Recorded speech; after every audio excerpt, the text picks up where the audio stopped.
नमस्कार, news India देख रहे हैं आप। मैं हूं आपके साथ पूजा अग्रवाल। बुलेटिन की शुरुआत खबरों के साथ करेंगे, लेकिन इससे पहले सीधे आपको लिए चलते हैं लोकसभा, जहां अमित शाह क्या कुछ कह रहे हैं, सुनिए। एकत्रित होकर किसी को मार देता है तो उसमें मैक्सिमम फांसी तक की सजा की है। स्नैचिंग के लिए कोई कानून नहीं था, चैन स्नैचिंग होते थे, मोबाइल होते थे और अलग अलग धाराओं में अंत में कानून के गैप का फायदा उठाकर वो छूट जाते हैं थे। स्नैचिंग के लिए भी हमने कानून लाया है और मान्यवर गंभीर चोट का जो कानून था इसमें भी हमने 2 डिवीजन करे हैं। किसी के सर पर लाठी मार दी, इंजर्ड हुआ तो उसको सजा तो होनी चाहिए, परंतु लाठी मारने के कारण वो ब्रेन डेड हो गया या अपाहिज हो गया तो इसकी सजा इतनी नहीं होनी चाहिए। तो संपूर्ण अपाहिजता या तो ब्रेन डेड के केस में हमने 10 साल तक का कठोर दंड देने का प्रावधान किया है, इसको सेपरेट किया है। मान्यवर गंभीर चोट का जो खंड 117 है उसमें 10 साल की उम्र कैद का हमने प्रावधान किया है। इसके अलावा भी ढेर सारे बदलाव किए हैं मान्यवर। मैंने प्रमुख बदलाव भी आपके सामने। अब मैं भारतीय नागरिक सुरक्षा संहिता की बात करूंगा मान्यवर। इस देश में न्याय प्राप्त करने में सबसे बड़ी बाधा है तो गरीबों के लिए तो आर्थिक बाधा है, मगर हमारे संविधान ने इसकी योजना बनाई। गरीब से गरीब व्यक्ति को शासन के द्वारा वकील भी दिया जाता है, न्याय भी मिलता है, परंतु न्याय मिलता ही नहीं। कल ही मुझे माननीय रक्षा मंत्री में बिल पेश कर रहा था, बता रहे थे 2003 में कोई एक्सीडेंट हुआ था, इसका साक्षी का सेवन 2023 में कल ही माननीय रक्षा मंत्री जी के साथ आया है। सजा कब होगी वो तो अभी किसी को मालूम नहीं मान्यवर। सालों के सालों तक तारीख पे तारीख पढ़ते रहते हैं। पुलिस न्यायपालिका को दोषित करती है, सरकार पुलिस और न्यायपालिका दोनों को दोषी करते हैं, और पुलिस और न्यायपालिका बैठती है तो सरकार को दोषित करती है। सब एक दूसरे के पीछे कानून का सहारा लेकर। हमने इस कानून में ढेर सारी चीजों को हमने स्पष्ट कर दिया। मैं इसको बहुत बारीकी से बताना चाहता हूँ मान्यवर, क्योंकि ये समझना कानून बनाने वालों के लिए बहुत महत्वपूर्ण। मान्यवर, पुलिस द्वारा दंडित कार्यवाही सीआरपीसी में कोई समय निर्धारित नहीं। आप एक कंप्लेन देते हो, इसका संज्ञान वो 10 साल के बाद भी ले सकते हैं। अब 3 दिनों के अंदर ही एफआईआर दर्ज करनी होगी अगर प्राथमिक जांच होगी, इसको कंपलसरी कर दे। और 3 से 7 साल की सजा के मामले में 14 दिनों के अंदर प्रारंभिक जांच, आरोप सही है या गलत है, इसका प्रारंभिक जांच देकर एफआईआर करनी पड़ेगी। तो ज्यादा से ज्यादा आप 14 दिन तक प्रारंभिक जांच कर सकते हो, और छोटी सजा है तो 3 दिन के अंदर ही एफआईआर रजिस्टर करनी पड़ेगी। सबसे पहली न्याय में समय की कटौती यहां होगी। अब जांच रिपोर्ट जो जिला मजिस्ट्रेट को भेजना है, इसके लिए भी कोई समय के प्रावधान नहीं था, हर कर दिया। अब 24 घंटे में तलाशी रिपोर्ट के बाद 24 घंटे में उसको न्यायालय के सामने रख दिया जाएगा, आप उस पर बैठ नहीं सकते हो। मेडिकल प्रैक्टिशनर और चिकित्सा जांच की रिपोर्ट, मेडिकल हुआ, कोई समय मर्यादा नहीं। जब उसकी आत्मा कहेगी, जब उनको समय होगा, सारी परेशानियों से वो मुक्त होगा जाए, तब देंगे। अब हमने बिना किसी देर से बलात्कार पीड़िता की रिपोर्ट को भी 7 दिन के अंदर पुलिस थाने में और न्यायालय में डायरेक्ट भेजने का काम हमने यहां निश्चित किया। मान्यवर, पहले चार्जशीट का समय नहीं, 60 से 90 दिन में चार्जशीट करने का एक कानूनी प्रोविजन था, परंतु री इन्वेस्टिगेशन, मेरी जांच चालू है, ऐसा कर सालों तक चार्जशीट लटकाए जाते थे, केस लटकाए जाते थे और लोग केस से परेशान होते। हमने कह दिया कि 60 से 90 दिन का जो समय था वो तो रहेगा, और 90 दिन के बाद और 90 दिन तक ही फर्दर इन्वेस्टिगेशन कर पाओगे। अगर 90 दिन के बाद फर्दर इन्वेस्टिगेशन करना है तो कोर्ट से ऑर्डर लेना पड़ेगा। चार्जशीट को आप 180 दिन के बाद पेंडिंग नहीं रख सकते हो। ये हमने प्रोविजन कर ट्रायल जल्दी हो इसके लिए शुरुआत कर दी। मान्यवर, इसके बाद मैजिस्ट्रेट के समय कब कार्यवाही शुरू होगी मजिस्ट्रेट के समक्ष, इसकी भी समय मर्यादा थी। अब मजिस्ट्रेट साहब के साथ हमने बाध्य कर दिया है कि 14 दिनों के अंदर इसका संज्ञान आपको लेना ही पड़ेगा और कार्यवाही चालू, इसको लटका नहीं सकते। तो जो हमारे यहाँ बहुत सारी फरियाद आती है, सच्चा झूठा भगवान जाने, 12 बजे तक कोर्ट चलती है, 12 बजे के बाद कुछ नहीं चलता है। अब अगर 14 दिनों में संज्ञान लेना है तो कोर्ट को इसको समाप्त कर कर ही जाना पड़ेगा। और आरोपी द्वारा आरोप मुक्त होने का जो निवेदन है वो भी 60 दिन के अंदर ही करना पड़ेगा। पहले क्या करते थे, एक केस में 25 आरोपी, तो एक के बाद एक 25 लोग लिंगरिंग रूप से एक्विटल का अपील करते ही जाते थे और 10 साल तक मुकदमा चलता नहीं था। अब जिसको भी करना है 60 दिन के अंदर करना है और 60 दिन में न्यायाधीश ने इस पर सुनवाई करनी है। तो ये ज्यादा से ज्यादा 120 दिन में केस ट्रायल पर आएगा। प्ली बार्गेनिंग के लिए भी समय नहीं था, अब तय कर दिया है। आरोप तय करने के 30 दिन के अंदर ही आप आपके गुनाह को स्वीकार कर लोगे तो सजा कम होगी। प्री बार्गेनिंग 30 दिन के अंदर समाप्त करना पड़ेगा। ट्रायल की प्रक्रिया में कागज रखने का भी कोई प्रोविजन नहीं था। अब हमने दस्तावेजों की प्रक्रिया कंपलसरी 30 ही दिन में पूरा करने का प्रोविजन कर दिया है, उसमें आप देरी नहीं कर सकते। मान्यवर, ट्रायल इन एब्सेंसिया का भी प्रोविजन किया है। कुछ लोग इस पर आपत्ति ले सकते हैं, मगर मैं आज कहना चाहता हूं, इस देश में ढेर सारे मुकदमे हैं, देश को हिला देने वाले मुकदमे, चाहे बम्बई बम ब्लास्ट हो या कोई, और वो लोग पाकिस्तान में या कहीं और देशों में शरण लेकर बैठे हैं, ट्रायल नहीं चलती है। मान्यवर, अब इनके यहाँ आने की जरूरत नहीं है। 90 दिन के अगर वो कोर्ट के सामने नहीं आते हैं तो उनकी अनुपस्थिति में ट्रायल होगी। एक सरकारी वकील उनकी पैरवी करेगा, फांसी भी होगी, झटमटिप भी, और जिससे वहां से वापस लाने की प्रक्रिया बहुत जल्दी कर पाएंगे, क्योंकि वो सजा प्राप्त व्यक्ति किसी दूसरे देश में तो स्टेटस बहुत बदलता है। जमानत के लिए भी हमने कर दिया है कि लंबे समय तक किसी को जेल में नहीं रख सकते। पहली बार अपराध करने को 1/3 सजा का जो प्रोविजन है, 1/3 अगर अंडर ट्रायल कर लिया तो इसको मुक्ति दे सकते हो, और बाकी सभी मामलों में 1/2 किया है जो गंभीर प्रकार के हत्या, डकैती, ऐसे मामले हैं।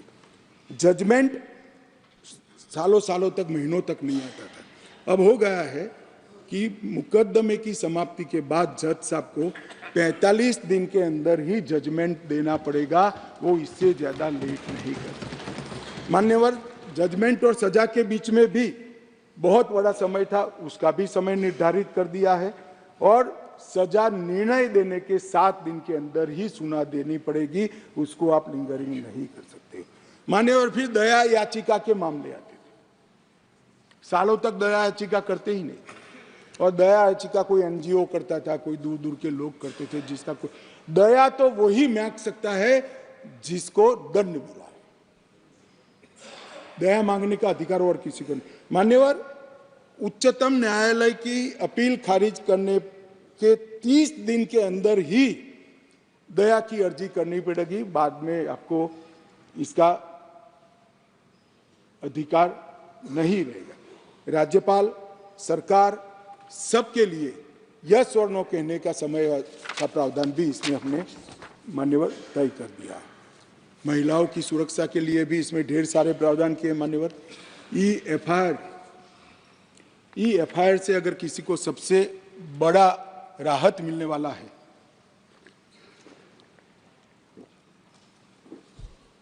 तो महिलाओं को मिलना है। किसी भी महिला के लिए अपने खिलाफ हुए अपराध को किसी के सामने वर्णन करना मान्यवर बड़ी संकोच की बात होती है। आज ई-एफआईआर से हर कोई कर सकता है, मगर कोई भी महिला थाने पर एफआईआर करा सकती है, उसका संज्ञान भी लिया जाएगा, और 2 दिन के अंदर ही घर पर आकर इसका जवाब लेने की व्यवस्था महिला पुलिस के साथ इस कानून को करेगा। नए विधेयक के अंदर ई-एफआईआर का जो हमने जिक्र किया है, इससे ढेर सारे फायदे होने वाले हैं। समय पर ट्रायल और स्थगन दोनों को हमने मान्यवर बहुत तवज्जो देकर इसको कठोरता के साथ कम करने का प्रावधान किया है। टेक्नोलॉजी का उपयोग भी कई जगह पे हमने पुलिस के अधिकारों के दुरुपयोग को कर्टेल करने के लिए किया है। क्राइम सीन, इन्वेस्टिगेशन, ट्रायल, ये तीनों चरण में हमने टेक्नोलॉजी के उपयोग को तवज्जो दी है।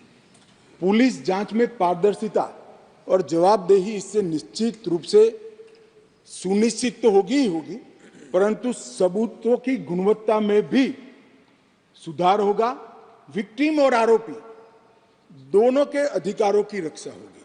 मान्यवर, एफआईआर से केस डायरी से चार्जशीट, वहां से जजमेंट तक की पूरी प्रक्रिया को डिजिटलाइज करने का हमने कानूनी प्रावधान इस कानून के अंदर लेकर आए हैं। एविडेंस, तलाशी और जब्ती तीनों में वीडियो रिकॉर्डिंग की हमने कंपलसरी प्रोविजन किया है।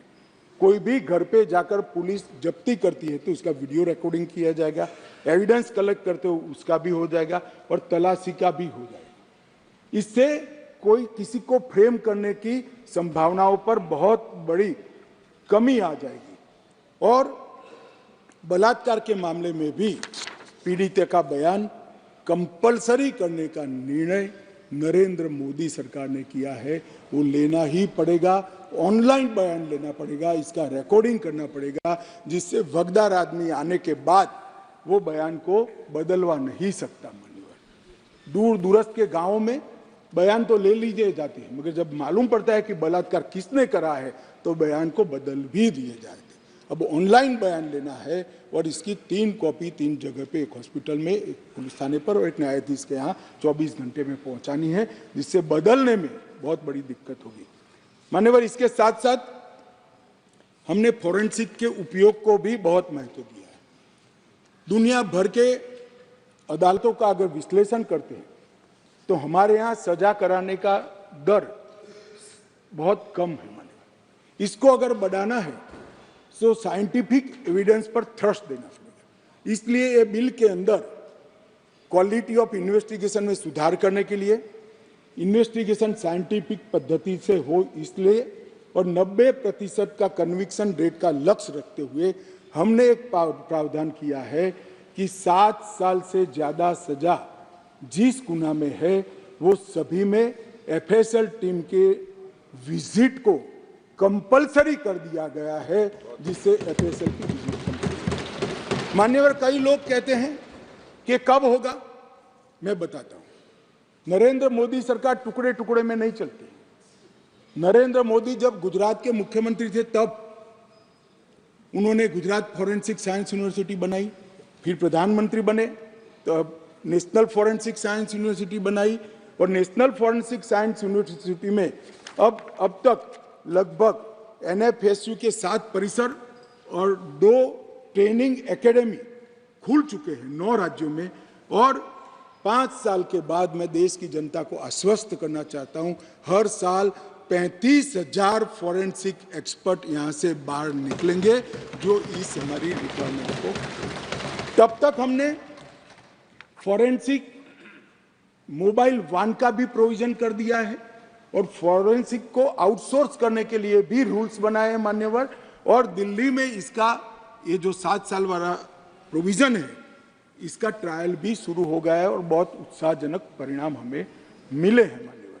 और इसको तभी राज्यों द्वारा नोटिफाइड कर दिया जाएगा जब राज्य के अंदर फॉरेंसिक इंफ्रास्ट्रक्चर संपूर्ण रूप से बन जाएगा।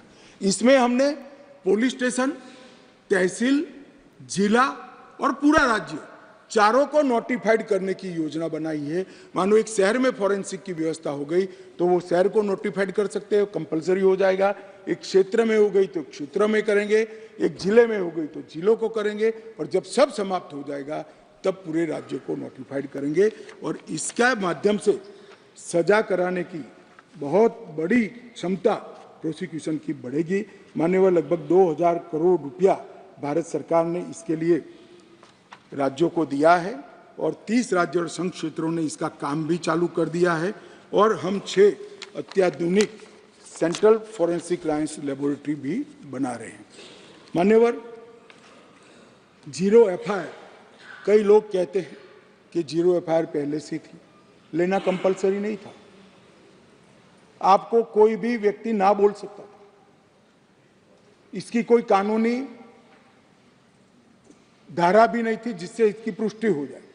अब विक्टिम कोई भी पुलिस स्टेशन में जाएगा, कहीं पर भी रहता हो, इसकी एफआईआर लेकर 24 घंटे में इसके कंसर्न पुलिस स्टेशन में ट्रांसफर कंपलसरी करनी पड़ेगी। ये 0 नंबर की एफआईआर विक्टिमों के लिए बहुत बड़ा आशीर्वाद होने वाला है, क्योंकि दबंग ध्यान पुलिस स्टेशन का ही रखता है कि मेरे खिलाफ फरियाद लिखवाने गए या नहीं गए, वो ध्यान रखता ही रह जाएगा। किसी भी थाने में एफआईआर रजिस्टर हो जाएगी, ऑनलाइन एफआईआर रजिस्टर हो जाएगी और उसको बुलाना पड़ेगा। इसके साथ साथ प्रत्येक जिले में और प्रत्येक थाने में एक पुलिस अधिकारी को हमने पदनामित किया है। जो कोई भी आएगा तो गिरफ्तारी में जो लोग हैं इसकी सूची उसको बतानी पड़ेगी। तो मेरा रिलेटिव अगर कोई थाने में गिरफ्तार है तो पुलिस ने मुझे इन्फॉर्म करना पड़ेगा। अज्ञात स्वरूप से किसी को अनऑथराइज कब्जा रखकर नहीं रह पाएंगे। पुलिस अधिकारी ने 90 दिन के भीतर विक्टिम को जांच की प्रोग्रेस पत्र से या तो डिजिटल माध्यम से देना होगा। यौन हिंसा के माध्यम से पीड़िता का बयान महिला न्यायिक मजिस्ट्रेट द्वारा रिकॉर्ड करना है। अगर वो नहीं उपलब्ध है, ज़्यादा इंजर्ड हुए हैं, तो महिला पैरा मेडिकल स्टाफ की उपस्थिति में इसको दर्ज किया जाएगा। यौन उत्पीड़न के बयान को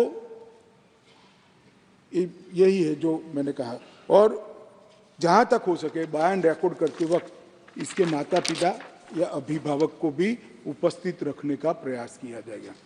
हमने बहुत सारे सरलता लाने के लिए भी प्रयास किया है।